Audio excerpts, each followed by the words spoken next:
జిల్లాలో ప్రసిద్ధ పుణ్యక్షేత్రం దేవుని కడపకు వెళ్లే మార్గం పూర్తి గుంతలమయంగా మారింది. ఇక్కడికి వచ్చే భక్తులు ప్రత్యక్ష నరకాన్ని అనుభవిస్తున్నారు.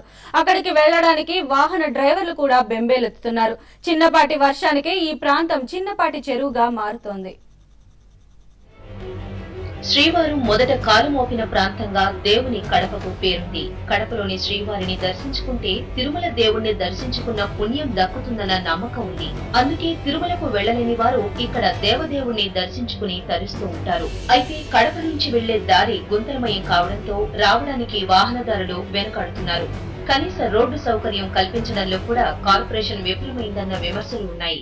దాని పవిత్రత ముందు మనం ఇక్కడికి రాడే చూస్తూ ఉంటే అంటే మొత్తం రోడ్ లేదు, ఏం లేదు, చాలా అధ్వానంగా ఉన్నటువంటి పరిస్థితి.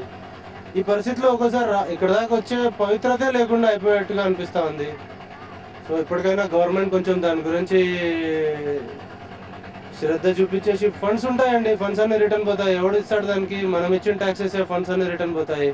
అవి చూసుకొని కొంచెం భక్తులకి కన్వీనియంట్ గా అట్లీస్ట్ రోడ్డు సౌకర్యాలు కల్పిస్తే దాని పవిత్రతను కాపాడుకున్నట్టు ఉంటుంది. భక్తుల సౌకర్యాన్ని దృష్టిలో పెట్టుకుని వెంటనే ఈ మార్గాన్ని మరమ్మతు చేయాలని కోరుతున్నారు.